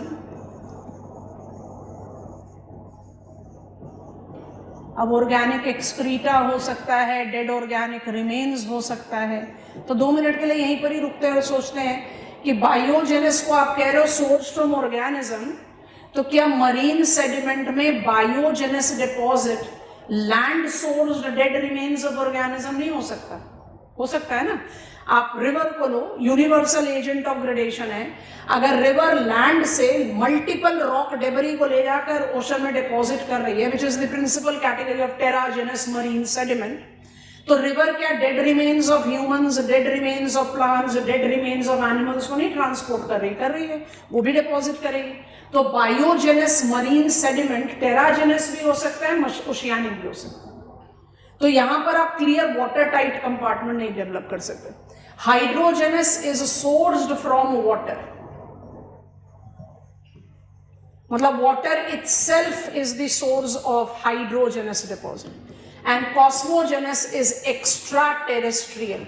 क्योंकि सबसे इंपॉर्टेंट बात है ना कि when I am demarketing them और I am categorising them on the basis of source, तो source का logic clear हो जाना चाहिए. If I am source from land I am टेराजेनस. If I'm sourced from organic organisms, I'm biogenous. If I'm sourced from water, I'm hydrogenous. If it is extraterrestrial, one is meteoroid dust, asteroid, or you take up the comet or any of the references which is coming up from interplanetary dust, जो enter कर जाए planet Earth में, you have learned impact craters, so you can apply that. अच्छा, इसमें जो एक और categorization comparison में, उसके बाद अलग अलग चलते हैं. टेराजेनस और बायोजेनस को आप कंबाइन करके बोलते हो they are major categories of marine sediment. Hydrogenous को आप बोलते हो minor category in terms of its share. And cosmogenous को आप बोलते हो trace. And I think it goes very spontaneous. Cosmogenous को फ्लोचार्ट पर ही खत्म कर देते हैं. Cosmogenous extraterrestrial trace associate with interplanetary dust, meteoroid, asteroid और comets के या तो ash या they are crashing down on the crust of the earth. Rare है, trace है, but है. तो ट्रेस को हमने हटा दिया, बनाकर साइड में कर दिया. अब मेरे पास 3 कैटेगरीज बचे. Terrigenous in reference to my geomorphology knowledge. आसान है, यहां से शुरू करते हैं, अलग स्लाइड पर जाएंगे. तो कैटेगरी 1, कैटेगरी 2, कैटेगरी 3, 4 हमने यही फ्लो चार्ट पर कवर अप कर लिए. बढ़ जाए. टेराजेनस में ज्यादा बल्क नहीं है, इन्फॉर्म्ड है, we are already aware of it. Biogenous और हाइड्रोजेनस में कुछ नए टर्म्स पढ़ेंगे, अदरवाइज इजी गोइंग. चलो टेराजेनस की बात करते हैं. When I talk about terrigenous marine sediments, I have already written it is the major marine sediment या oceanic deposit. It's a major category of marine sediment. It is sourced from land. It is sourced from land and can include, principally it includes A, rock debris, which is the outcome of weathering or erosion, largely transported by different agents of gradation and deposited. ठीक है, ये rock debris जो है इसको आप सब categorise कर सकते हो as marine sediment based on its texture and based on its nature of deposition, जिसको आप जस्टिफाई करते हो इफेक्ट ऑफ सॉर्टिंग. जरा ध्यान से सुनना. This is my continental shelf and this is my deep sea plain. क्योंकि मुझे अभी नहीं मालूम है, let me just increase one height है. अब ये मैंने बना लिया अपना mean sea level. I think this will be sufficient now. ठीक है, क्योंकि मुझे कॉन्टिनेंटल शेल्फ बताना है. अच्छा, marine sediments is terragenous, which is sourced from land. Sourced from land will have its maximum deposition on shelf, क्योंकि shelf immediately offshore है और प्लेटफॉर्म है, तो यहाँ पर आपको बड़ी अमाउंट में टेराजेनस लोड मिलेगा. पर टेराजेनस लोड मुझे डीप सी प्लेन में भी मिलता है. टेराजेनस लोड मुझे डीप सी प्लेन में भी मिलता है. क्यों मिलता है? क्योंकि strong surfing has created strong backwash. तो हो सकता है ना कुछ मटेरियल जो शेल्फ में उसको आप ट्रांसपोर्ट कर दो. तो अब इसमें अप्लाई करो और नोटिस करना. Texture and sorting. Shelf will have more of mixed और poor sorted material. However, it will have dominantly coarser texture. Dominates. जैसे जैसे distance from the shore line बढ़ाते जाओगे और डेप्थ बढ़ाते जाओगे, क्या चेंज हो जाएगा? We will have lesser amount of terragenous material, which will be comparatively well sorted and which will be finer in texture. Do you agree to this? Rock debris. अब आपने सेडिमेंट्री रॉक पढ़ा हुआ है, जरूरत पड़े तो आप यहाँ पर आराम से वाली नॉलेज करके एनलार्ज कर सकते हो. कमान आर्जिलेशियस, आरिनेशियस, रुडेशियस. रॉक डेब्री को किस कैटेगरी में डिवाइड करते हैं? Argillaceous as in clay and mud, arenaceous as in silt and clay, silt and sand, sorry, and rudaceous as cobbles and pebble.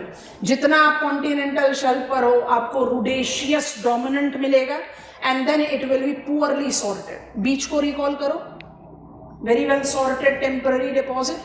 कल आया एक डिस्ट्रक्टिव वेव, उसने बड़ा स्ट्रॉन्ग बैकवॉश क्रिएट करा, सबको लेकर चला गया, शेल्फ पर डिपॉजिट कर दिया. तो अब शेल्फ पर क्या हो गया? आर्जिलेशियस, आरिनेशियस, रुडेशियस सब हो गया ना. तो poorly sorted, largely course texture. अब समझने के लिए तो ये कर लिया. एग्जामिनेशन में आंसर लिख रहे हो तो ऐड कर दो भाई. टेक्सचर बेस्ड कौन कौन सी कैटेगरीज है? आर्जिलेशियस, तब भी आपको बताया था ओशियानोग्राफी में इस्तेमाल करेंगे. Arenaceous and rudaceous. I think you can handle it. और सॉर्टिंग की बात करोगे तो जितना नियर शोर लाइन हो उतना पुअरली सॉर्टेड, जितना डीप वाटर शोर लाइन से डिस्टेंस बढ़ाओगे और डेप्थ बढ़ाओगे वेल सॉर्टेड. हो गया यहाँ काम. पर क्या सिर्फ रॉक डेब्री होता है? नहीं. लैंड सोर्स वोल्केनिक लिखना नहीं चाहिए पर फिर भी लिख दे रहे हैं. पायरोक्लास्ट भी हो सकते हैं. पायरोक्लास्ट का मतलब ही वोल्केनिक होता है. तो when I say terrigenous marine sediment, principal category is rock debris, जो वेदर्ड और इरोजनल मटेरियल. पर वोल्केनिक पायरोक्लास्ट भी हो सकता है, हर तरीके का. आपने वोल्केनिक ऐश लंबे डिस्टेंस तक ट्रैवल कर रहा है, उसके बाद प्रेसिपिटेशन के बाद वो वाटर में एंटर कर गया. या आपका जो रोलिंग डाउन पायरोक्लास्ट है, प्लीज रिकॉल, पायरोक्लास्ट का आउट मूवमेंट जो होता है वो फ्लो भी हो सकता है, सर्ज भी हो सकता है, वो नेबरिंग वाटर में ही एंटर कर जाए, कैसे भी हो सकता है। तो पायरोक्लास्ट भी टेराजिनस मरीन सेडिमेंट हो सकता है। And third, for purpose third लिख रहे हैं क्योंकि ये हमें बायोजेनस में ले जाएगा। टेराजिनस ऑर्गेनिक रिमेन्स एंड एक्सक्रीटा। समझ में आ गया? प्रिंसिपल कैटेगरी टेराजिनस की होगी रॉक डेब्री। वहां पर आप टेक्निकल टर्म्स अप्लाई करो। Terrigenous can be rudaceous, can be argillaceous, can be arenaceous. Minded rock नहीं, रॉक डेब्री। जरूरत पड़े तो लिखो, नहीं तो सीधा कोर्स एंड फाइन टेक्सचर लिखो। हम तो एडवाइस करेंगे लिखो टेक्निकल टर्म्स, जब जानते हो तो क्यों नहीं लिखना है। मेजर, इसका मेजर डिपोजिशन कहाँ होना चाहिए? Immediate offshore. Do I rule it out in the deeper water? No, I don't rule it out. But deeper water amount भी कम हो जाएगा और टेक्सचर भी फाइन हो जाएगा। It's poorly sorted converted to well sorted. It is coarser textured converted to finer textured. It is larger amount converted to smaller amount, पर it can be there. Clear हो गया? टेराजिनस आउट। अब हम आगे slide number next पर। हमारा next major category क्या है? Biogenous. It is sourced from organisms. Major में है, पहले ही बता दिया है। अब जो फ्लो चार्ट क्रिएट कर रहे हैं तो ध्यान से देखते जाना। Biogenous marine sediments are categorised as margins and oceanic based on location of deposition. Margins can include terragenous, biotic marine sediments,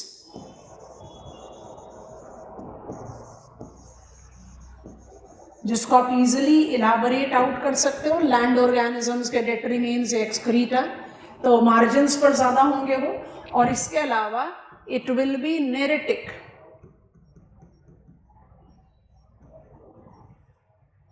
remind करो, neritic is continental shelf and is considered to be one of the most productive, better than upwelling, क्योंकि ये safe breeding ground है, shallower platform है, predators enter नहीं कर पाते।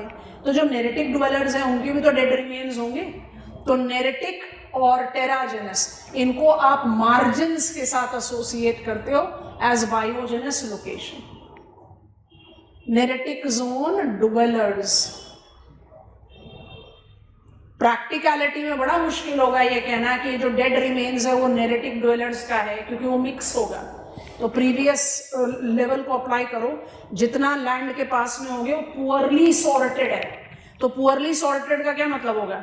बायोजेनस, टेराजेनस, rock debris, volcanic, पाइरोक्लास्ट, सब खचपच mixed. जितना डिस्टेंस बढ़ाते जाओगे वो उतना ज्यादा वेल सॉर्टेड होगा। So that is applied.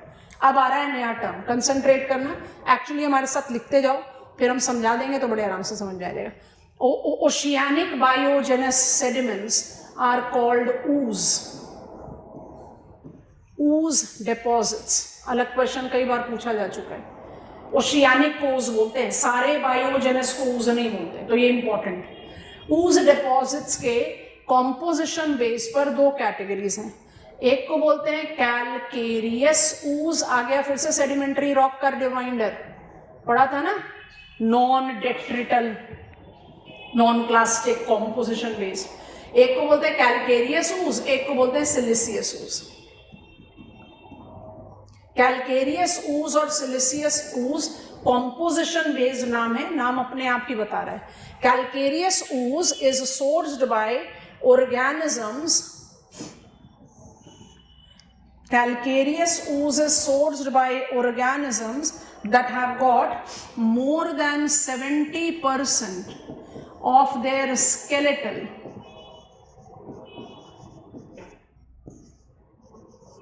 calcium carbonate made.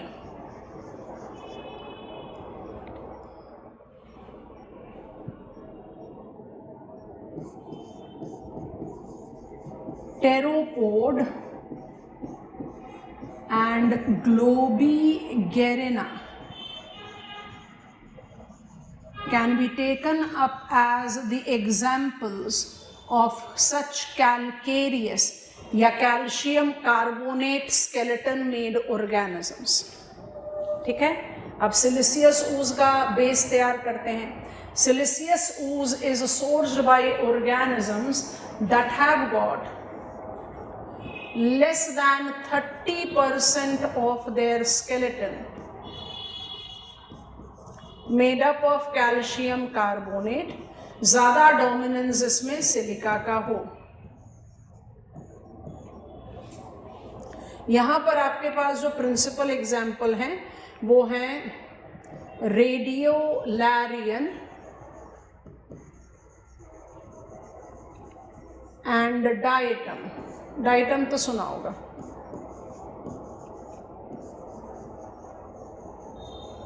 So ooze deposits are the organic biogenous deposits which are sourced by oceanic creatures.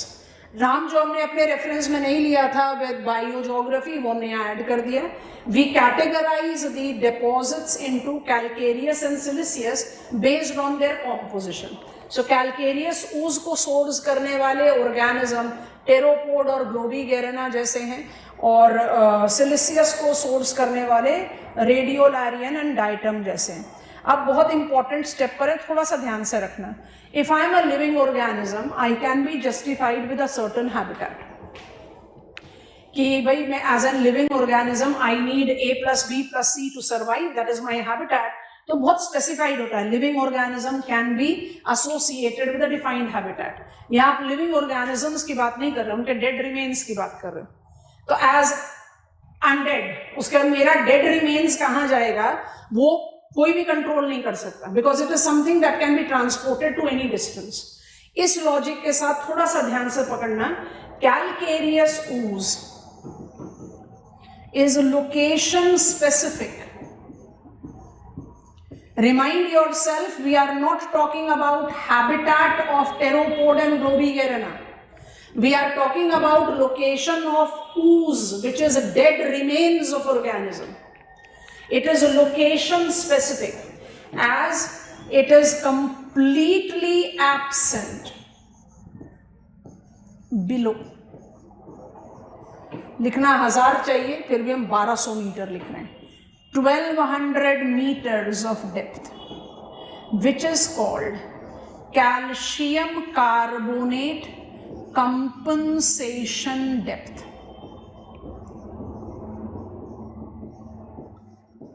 CCD बोलते हैं इसको.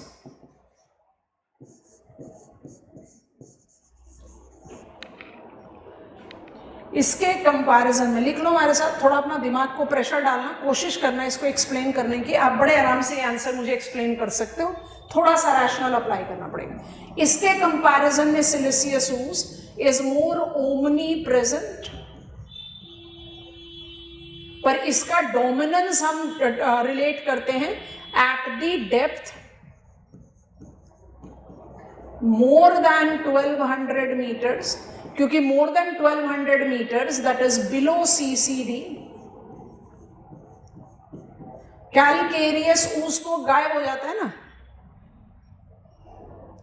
कैलकेरियस ooze तो प्रेजेंट ही नहीं है, तो इसलिए इसका डोमिनेटिंग प्रेजेंट होता है. Below CCD it is only ooze present.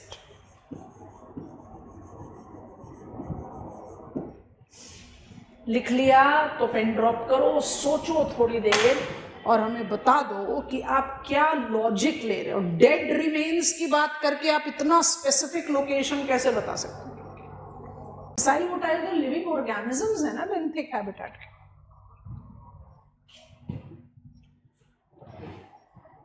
सही जा रहे हो सातवीं, लेकिन answer clear. It's not about organisms. Of course biogenous मतलब क्या, ऑर्गेनिज्म सोर्स है, लेकिन आप डेड रिमेन्स की बात करो. डेड रिमेन्स के बारे में आप इतना स्पेसिफिक कैसे हो सकते?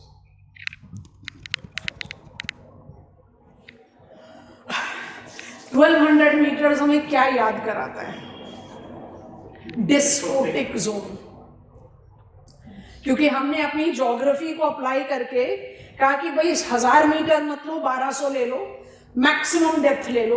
मैक्सिमम डेप्थ लेने का क्या मतलब है? साइन ऑफ लैटिट्यूड भी ले लिया, सीजन साइकिल भी ले लिया।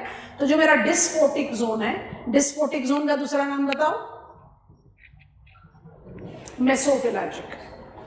जो मेरा डिस्फोटिक जोन है वो सनलिट भी हो सकता है, डार्क भी हो सकता है, डिपेंडिंग ऑन सीजन साइकिल। ठीक है, इसको यहाँ रखते हैं ताकि कैमरा फ्रेम में रहे, ध्यान से देखेंगे। And concentrate all of you, virtual class, अब कुछ नहीं छुप रहा, ध्यान से देखो। वैसे आपने लिख लिया है, कंसंट्रेट करो जो हम बोल रहे हैं। When I try to apply on the study of calcareous ooze, मुझे बस एक सिंगल सा लॉजिक अप्लाई करना है।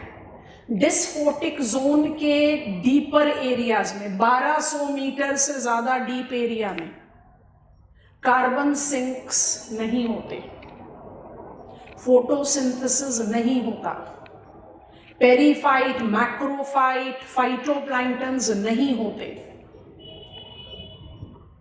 Water is more acidic, calcium carbonate dissolve हो जाएगा, सैलिनिटी को ऐड करेगा, सेडिमेंट के तौर पर एग्जिस्ट नहीं कर पाएगा। What is CCD? CCD is another name for critical depth. आ गई बात समझ में? कैल्शियम कार्बोनेट डेप्थ क्या डिनोट कर रहा है? कैल्शियम कार्बोनेट डेप्थ डिनोट कर रहा है दैट बिलो डिस्फोटिक जोन, हम जानबूझकर डिस्फोटिक लिख रहे हैं, that is 1200 meters, absence of sunlight, thus absence of photosynthesis make water acidic, enhancing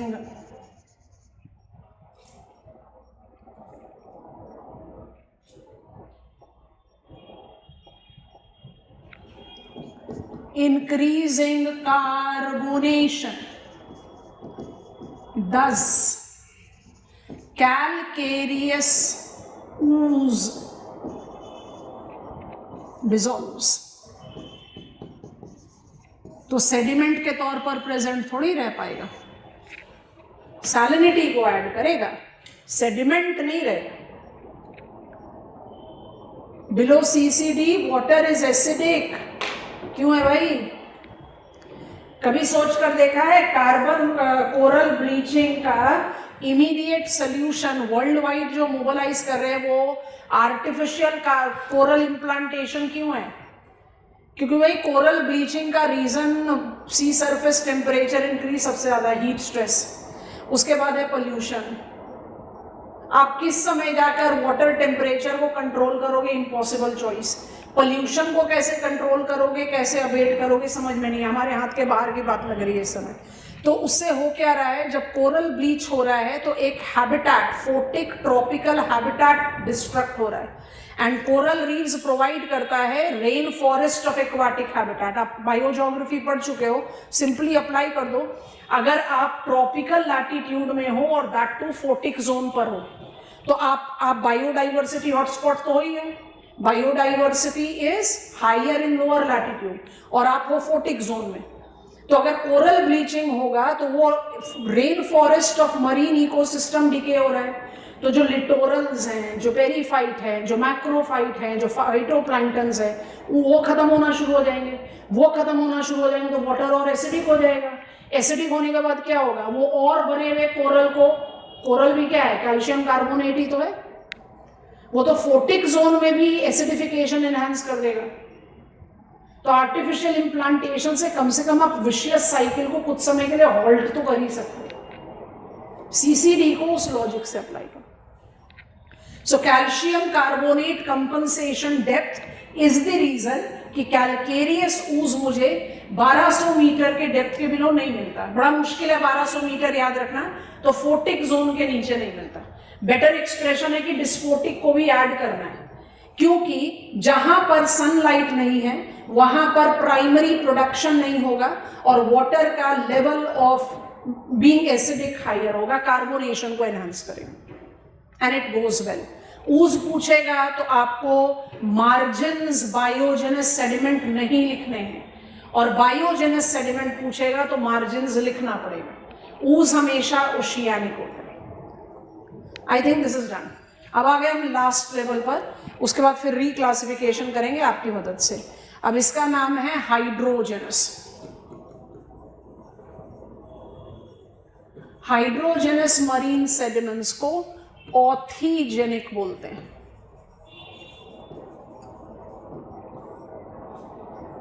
ऑथीजेनिक right from the source, पानी ही उसको सोर्स कर रहा है। इसके दो, जैसे हम वेदरिंग के लिए बोलते हैं ना इन सेट्यू, वैसा ही टर्म है authigenic, from the water itself. Hydrogenous is authigenic because it is source from water itself. Water भी लिख देते हैं। Okay, how many categories are there? एक है इवेपोराइट्स और एक है प्रेसिपिटेट्स। दोनों रिसोर्स हैं, स्टार मार्क कर दिए। मतलब these are the marine sediments which are resources, they are commercially exploited. Sodium chloride तो बोलने की जरूरत ही नहीं है। इवेपोराइट्स, थोड़ी देर सोचो टर्म को, source from water, 47 different sea salts.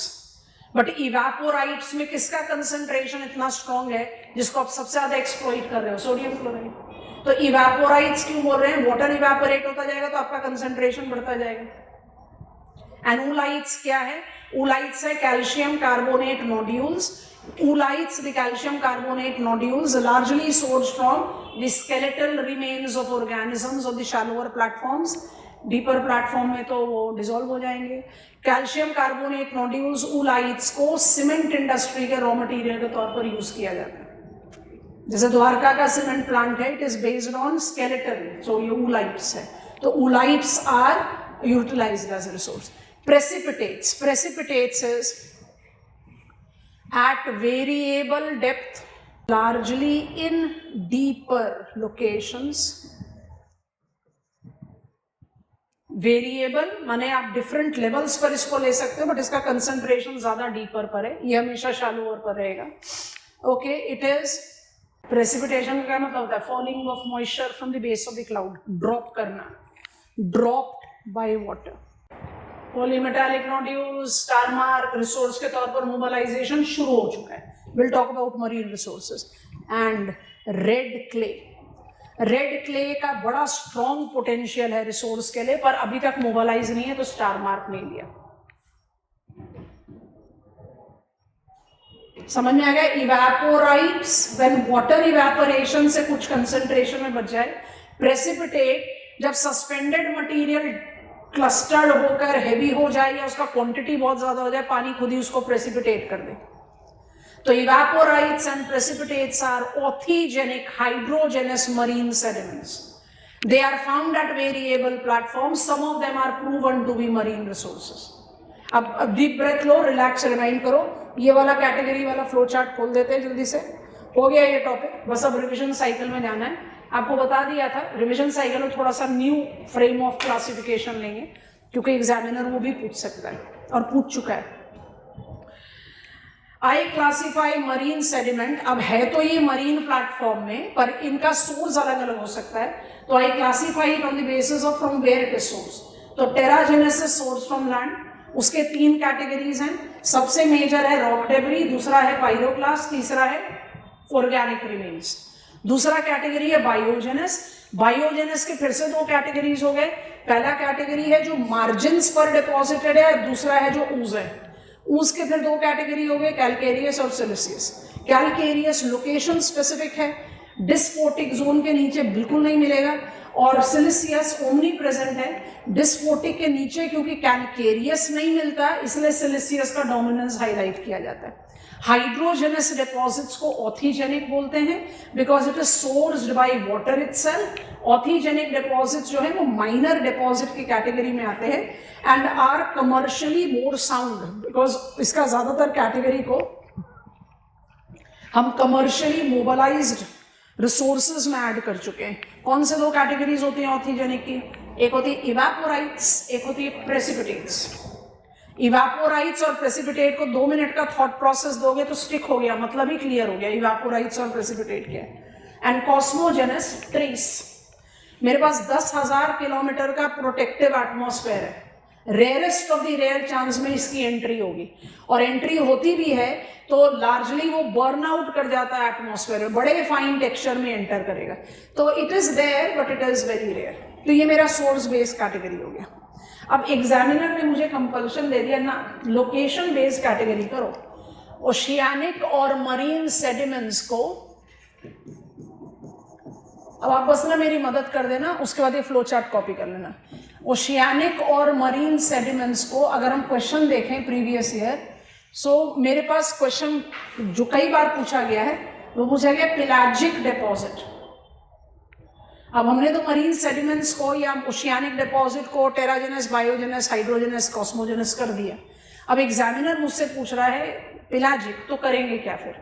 तो हम मरीन सेडिमेंट्स को लोकेशन के बेसिस पर भी क्लासिफाई कर सकते हैं। मरीन है, ओशन में ही है, और ओशन में डिपॉजिटेड कहाँ पर है, तो on that basis I can classify. आप लोगों की मदद चाहिए, उसके बाद मदद कर दो, फ्लो चार्ट रेडी हो जाए, उसके बाद आप कॉपी कर लें। लोकेशन के हिसाब से आप अपने मरीन सेडिमेंट्स को 3 कैटेगरीज में डिवाइड कर सकते हो। शैलोएस्ट प्लेटफॉर्म्स, जिसको आप शेल्फ के साथ रिलेट करेंगे, आप इसको टेक्निकली नेरेटिक भी बोल सकते हो, ठीक है। डीपेस्ट प्लेटफॉर्म्स, जिसको आप डीप सी प्लेन,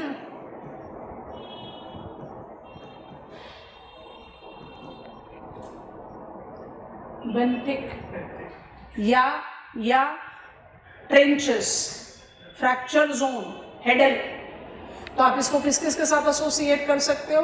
बेंथिक,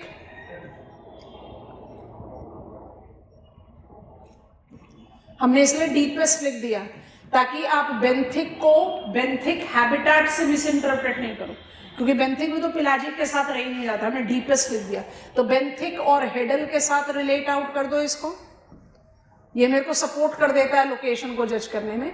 और अब शैलोएस्ट डीपेस्ट हो गया, तो इंटरमीडिएट लिखना तो चाहिए, इंटरमीडिएट बीच में, और हम जानबूझकर लास्ट में लिख रहे हैं। तो एट इंटरमीडिएट डेप्थ, अब क्योंकि आपने यूज कर लिया है बेंथिक टर्म का, तो यहां आप टर्म डाल दो पेलाजिक। वो ना उतना शैलो है जितना नेरेटिक है, ना उतना डीप है जितना बेंथिक और हेडल है। चलो मदद करना शुरू करो।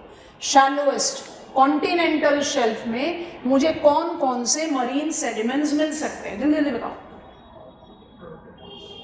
टेराजेनस मिलेगा, मार्जिन्स वाला बायोजेनस मिलेगा, कम ऑन, इवेपोराइट्स मिलेगा, हाइड्रोजेनस में इवेपोराइट्स मिलेगा, समझ में आ रहा है कि नहीं? और क्या मिलेगा? कॉस्मोजेनस हो सकता है, लिख देते हैं। कौन कौन से मरीन सेडिमेंट लिखोगे यहां पर? टेराजेनस सबसे पहले लिखा जाएगा, उसके बाद आप इसमें लिख सकते हो मार्जिन्स। मार्जिन्स स्पेसिफिक लिख रहे हैं, खाली बायोजेनस लिख दोगे तो मिसलीडिंग हो जाएगा, ना तो सब में ही वही लिखा जाएगा। इट इज मार्जिन्स वाला बायोजेनस, ठीक है। अच्छा, इसके बाद और क्या अप्लाई हो सकता है यहां पर? इवेपोराइट्स, जो हाइड्रोजेनस को रिप्रेजेंट कर रहा है। अभी हम रिवीजन ले रहे हैं इसलिए लिख ले रहे हैं, एग्जामिनेशन में आप सिर्फ इवेपोराइट्स लिखो तो चलेगा। And of course I can have cosmogenous. Cosmogenous को आप एंड में आराम से ऐड ऑन कर सकते हो। अब पहुंचो जरा डीपेस्ट में, बताओ क्या करें? कौन कौन से मरीन सेडिमेंट्स आप लिख सकते हो? अगर आपसे एग्जामिनर ने कंपल्शन बोल दिया भाई डीपेस्ट लोकेशन के बेस पर मरीन सेडिमेंट लिखो, टेराजिनस होगा, very well sorted, fine textured. वो ट्रेंच में भी हो सकता है, कैसे होगा? जैसे कल हिप्सोमेट्रिक पढ़ाते हैं, फिर आपको बताते हैं, तभी हम डायग्राम भी बनाएंगे, अभी हम डायग्राम नहीं बना रहे। तो डीपेस्ट में आप टेराजिनस ले सकते हो। बाय डिफॉल्ट टेराजिनस जो होगा कौन से कैरेक्टरिस्टिक्स का होगा? Very small amount, very fine textured, very well sorted, ये सारी चीजें आप लिख सकते हो। दूसरा क्या लिखें? कैन आई हैव बायोजेनस है? थोड़ा और सोचो, सिलिशियस ooze। इस डेप्थ पर you will not have calcareous. Hydrogenous होगा, प्रेसिपिटेट्स।